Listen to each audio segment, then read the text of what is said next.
Good morning, everyone. This is Faith at Faith and Books. How are you doing? I just, earlier this morning, well, the heat in the car. Let me see if I can make it without it. Earlier this morning, I tried to vlog a little bit, so I'm going to vlog and attach it to the end of this video. And it's just me telling you about my seedlings that I started from my spring garden, and show you my chickens that just started laying this week. It's been 6 months, and just a glimpse of my pet dog, our beagle, our 10-month-old beagle. Anyway, and the reason why I'm attaching this those to this review of the long winter is because I blame Laura Ingalls Wilder for my lifelong desire to be a farmer and a country girl. I grew up in the suburbs. I've lived in the suburbs all my life. I've come to do more, you know, gardening and that type of thing much, much later in life, which is fun. You know, I feel like I kind of a new lease on life. But it started when I was a little girl. I think maybe I was in 4th grade when I first read the Little House books. And as you may or may not know, Lizzie Faye Reads Books every year does an annual Laura Ingalls Wilder reading challenge from February 7th to February 10th. And this year it was The Long Winter, which was especially dear to my heart. It's my favorite one, and that's the reason why my husband bought me this vintage copy. This is 1940. And I also brought along my little paperback that I bought when, I don't know what happened to the ones that I had as a child, but I got these to read aloud to my own children when they were growing up. So I thought I would compare the illustrations a little bit. But anyway, The Long Winter. So they're having a live discussion talk Saturday evening, this evening. What is today, the 11th? At 7 Eastern time, I believe. I do not know whether I'm going to be able to make it because usually my husband, ever since the restaurants opened up after COVID, we've been going out every Saturday night. So I'm not sure what we're going to do tonight because my son is coming over. In fact, he might be here in about a half an hour. So I have to hurry up with this and get home and start cleaning up and stuff because my house, by the end of the week, my house is a wreck because I'm watching little kids all week. And I try to keep up, but then in the middle of the week, I start to really lose it. And so it's always a mess on Saturdays, and it really needs to be tidied and stuff. Anyway, so The Long Winter. So this is my favorite one. It's actually could be a dark story because it's basically about these settlers in the Dakotas almost starving to death when they had this absolutely horrible winter. I just moved the car because I was trying to avoid the sun, and now the sun is peeking through the trees. So anyway, and so if you don't know, it's about a family, and they're constantly moving to get away from people and to settle new land. And for the long winter, they're in the same area. Pa worked for the railroad, and that's what by the shores of Silver Lake is about. So they're in that same general area. But after that, they lived in the supervisor's house, and that was a really fun story. And then they got their own claim nearby, and now they have a claim shanty that they've been living in. And the book opens where they're harvesting hay and potatoes, and Laura is trying to help. So there's 4 girls. Mary's the oldest. She's gone blind. Laura's next. And then there's about 4 years younger than Laura is Carrie, who's a little thing. Laura always feels very protective because she gets, Carrie is kind of sickly. And then there's a little 4-year-old or 3-year-old Grace. And so there's nobody really to help Pa do heavy labor. So he's on his own. But Laura is the most likely able to help. So she wants to help.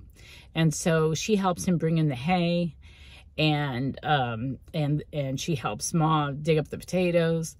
And but then the weather turns really, really cold, and they get this freak horrible blizzard where they're out in the claim shanty, and the snow is coming through the cracks, and they cannot keep the building warm, and lasts for 3 days. and they're utterly miserable, and it's quite frightening. And I think this happens like in the end of September or something. So they're like, that is so weird to get a blizzard that early. But then Pa goes into town, and this old Indian man comes in and warns them that every 21 years it's a terrible winter and there's 7 months of snow. And so Pa takes it seriously. So do other people, including Royal and Almanzo Wilder. And Almanzo Wilder is eventually going to become Laura's husband, but that's books down the line. So they move into town because Pa has built a store in town that I think he was thinking of renting out. He was going to rent out that building while he farmed his claim. And it's more solidly built than the claim shanty.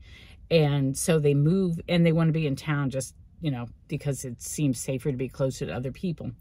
So they move in, and another blizzard hits, and they can't even like keep 2 rooms warm. They have to huddle around. Well, also they're low on coal, so they can't keep 2 stoves going. So they have to, so they huddle around the stove, and sometimes that's not even warm. It gets so cold, it's like 40 below. And they just have a winter of this where there's blizzard after blizzard after blizzard, and incredible temperatures. And it's horrifying, and they're trapped, and the trains can't get through. And they're relying on the train for supplies. So they don't have enough coal to heat them through the winter, so they have to start using the hay. They twist the hay into hard bricks to burn.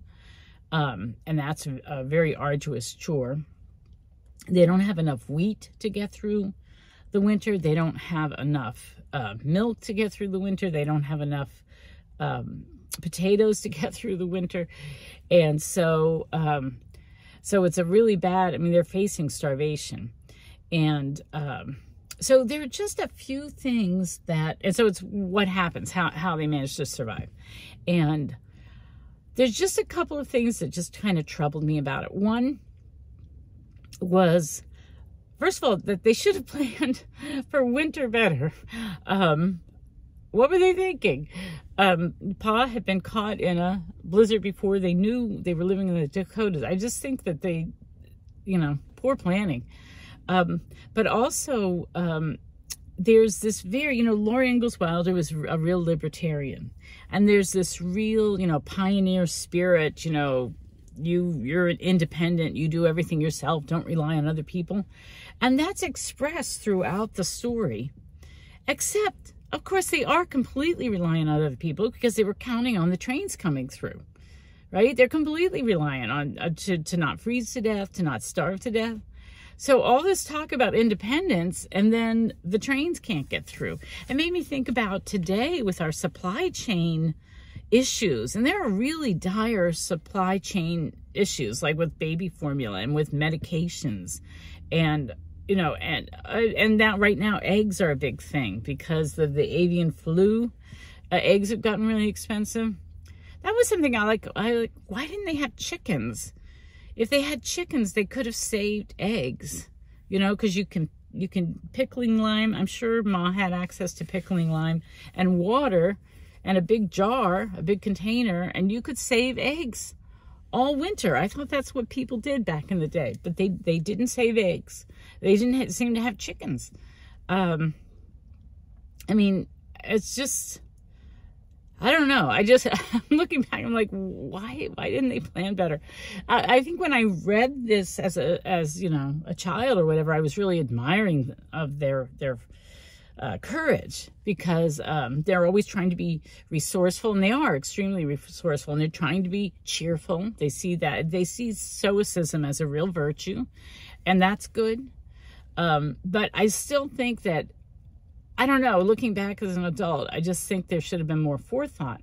And I know from a fact that Laura was the only one that was able to have a child, and she had one child. And then she had diphtheria, and so did Almanzo, and that they almost died from that. And that could have made it so that Almanzo couldn't have any more children. I think that's what that getting diphtheria and recovering can do to a man. But the other 3 girls, Mary never married. She was blind, and I guess that was off limits. I don't think she ever married. And Carrie and Grace never had children. And so I just think about the hardships of their lives and how that must have affected them, you know, maybe even reproductively. And I believe that this is kind of a romanticized version. I think, you know, it might have been worse. Yeah. And the one thing is they talked about, you know, they're not going to starve to death because they would slaughter their cow and her heifer. But they needed the cow for milk when the spring came, and butter, and the heifer, I guess they were going to sell, you know. So anyway, that was one question that I had. Like, they're talking about how independent they are, but actually they really are not independent at all. They're almost completely at the mercy of other people selling them stuff, and getting them stuff over the frontier, you know, through the blizzards. And then the other thing was that Almanzo has saved seed wheat. And he knows that people are going to want it because they're getting hungry, right? So he builds this secret compartment in a wall, and he puts his seed wheat in there. And Paul notices that there must be a compartment there because he's been visiting them. And when the Ingalls are on the verge of starvation, they have no more food in the house. Paul goes over and just takes it. He says to Almanzo, you know, I know where it is. And he just goes and fills a bucket full, the milk pan full, and gives them. And Almanzo, when he realizes that, oh my gosh, they're starving across the street, and that's why this man is coming and demanding my seed wheat, which he really wanted. He grew it in Minnesota.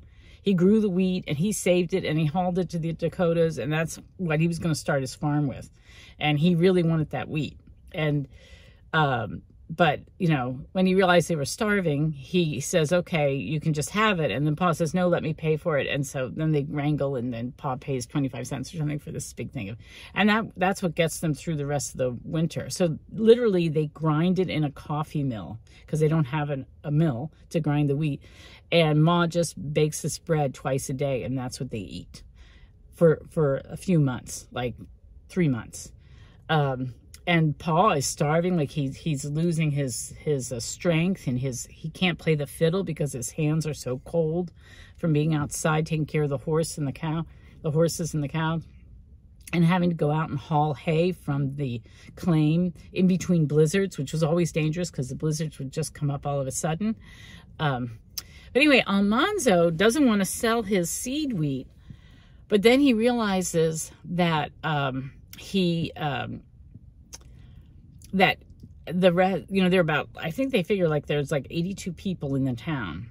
And if they're all running out of supplies, Almanzo knows that his seed wheat is going to get all eaten because he doesn't have enough to supply wheat to 82 people for 3 months.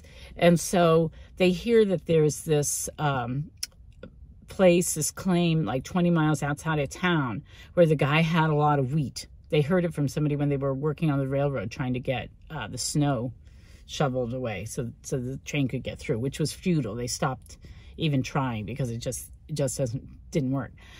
Anyway, so Almanzo risks his life. He and Cap Garland risk their lives because they have to outrun a blizzard to go find this claim somewhere on the prairie. They managed to do it. They managed to get home just in time. But he buys all this wheat, and the guy has the same exact argument as Almanzo. He says, no, this is wheat that I grew, and this is what I'm starting my farm with, and I can't take care of everybody else. And Almanzo just kind of finally talks him into it, and he gets enough wheat, and basically he saves people from starving to death for the next 3 months. But it just troubled me because, you know, Almanzo... I don't know. It just troubled me that Almanzo made the same exact arguments as the guy, but then he's going to go and make the other guy sell his wheat. I don't know. There's just something. Libertarianism has never quite worked for me because I think it's too ideological, and it doesn't really translate into reality. Anyway, so this is long enough. Wait, I got to sip my coffee. It's cold. Oh, my coffee's getting cold. It's cold outside, and the coffee is now getting cold. Anyway, really quick, because I want to add on just a couple of minutes. of my little vlog that I tried. So this is the version that I have, and I just want to compare the illustrations. So this is Laura outside in the summertime before. Oh, this is when she's going to school for the first time, but it's before I guess the first blizzard has hit. It's in between the first couple of blizzards in the fall. So that's her catching a ball at school. And then here they are sitting around the table. They run out of kerosene, so then they don't have a lamp, and they have to make a lamp from an axle grease. And here is Pa twisting the wheat, and Laura's helping him. So now let me show you the Garth William ones. And I have to say, as much as I enjoyed those illustrations, first of all, there's a lot more illustrations in this 60s version. When was this? When did this come out? Does it say? Okay, it was copyright 1940. This is 68. The illustrations are 1953, though. Oh, text copyright renewed 1968. Yeah. So first published in 1940. Oh, the revised edition. This is 1953. So if you look at the illustrations, there's a lot more of them, first of all. And here's a picture. I love this one of Ma bringing in the frozen laundry. In between blizzards, they would put the wash out. They would wash their clothes and then bring them in frozen for them to thaw. This is when Mr. Foster loses it. They're going out to hunt antelope. They notice this herd of antelope and they think meat. So they go out to hunt. But Mr. Foster, who's never ridden a horse and isn't a hunter, loses his cool, loses his horse, and the antelope run away. And it's very heartbreaking because, you know, at that point they didn't know they were going to get any wheat. And then the last one that I wanted to show you, let's see if I can find it. Oops, I can't. Oh yeah, this is the picture of Pa and Laura twisting the wheat here. So there's that illustration right there. And let me see if I can find the other one. Yeah, and then this is their illustration. So I like them both, but the Garth Williams ones are kind of the classic ones. So anyway, so I think that's my review. I didn't mean for this to be so long, and I've got to get home and start cleaning up. So I really enjoyed it, and I hope I make it to the live discussion tonight, but I kind of doubt it. So, all right, I hope you're doing well. I'm going to add on the other things, the little vloggy things. They're only a couple minutes long. So I hope you're doing well, and I will talk to you later. Happy reading. Here are these sprouts I started these a couple weeks ago, and maybe even longer than that.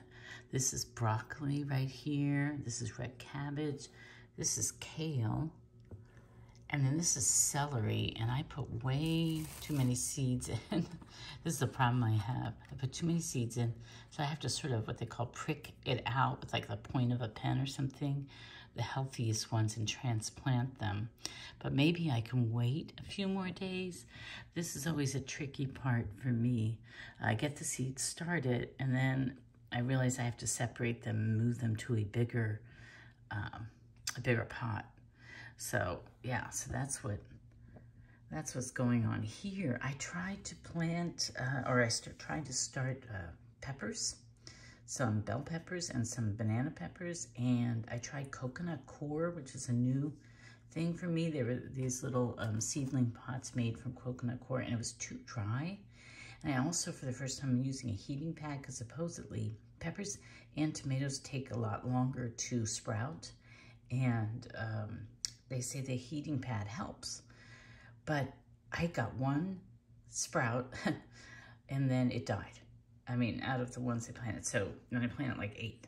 So yeah, so I'm gonna try again this weekend.